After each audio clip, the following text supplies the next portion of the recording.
Hey all, so I have an idea that I came up with about 3 years ago that I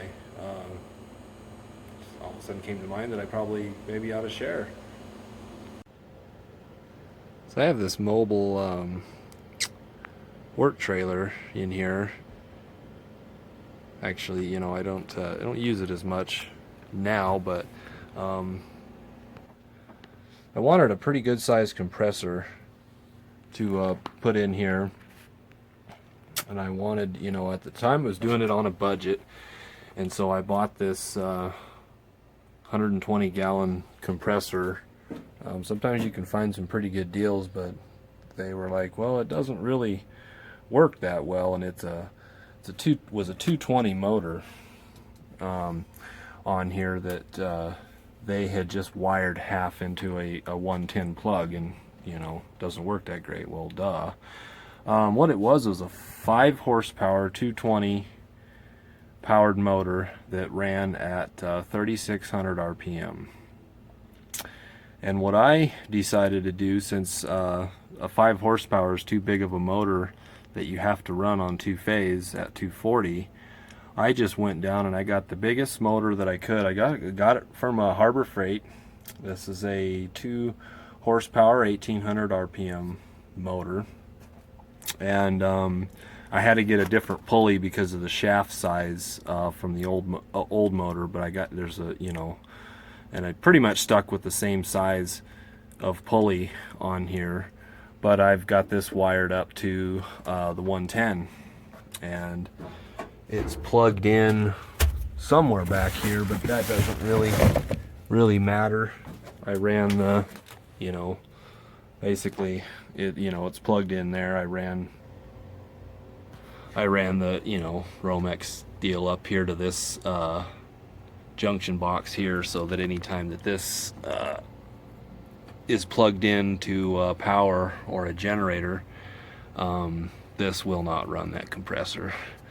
That just runs everything else. I got lights in here, so, and that will run. All I have to do is take this outlet here and plug it in to the inverter, and then all of my outlets up here all powered up. But like this and the compressor will not run off of that inverter. But anyways, that's thought I'd just share that idea. So yeah, it takes a little longer to fill this up, being at this is just an 1800 RPM, but it works great. I think that motor was probably around $250, give or take, and but it really doesn't take that long.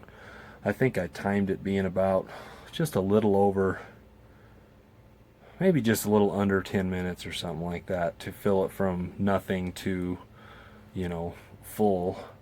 And it but I thought I'd just share that because a lot of times, and the reason I wanted the single phase is if I move this trailer somewhere, 220 is not always available, and so that's what I did. I think I bought the compressor for $100 or something like that.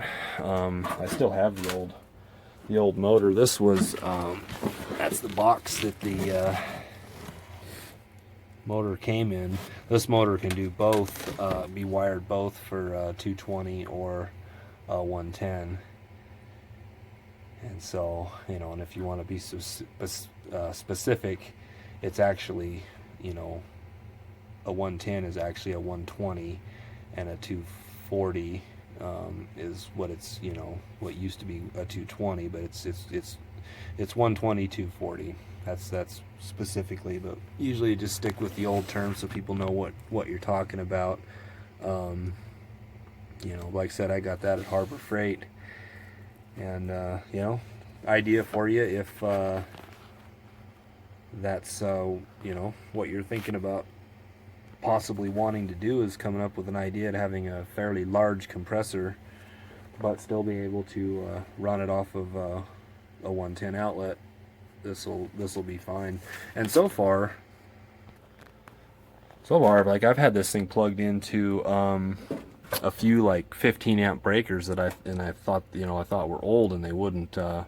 I thought it wouldn't hold up, but I've never tripped a breaker yet with this thing, and you know, it's pretty quiet, not too bad. I think get this thing plugged in.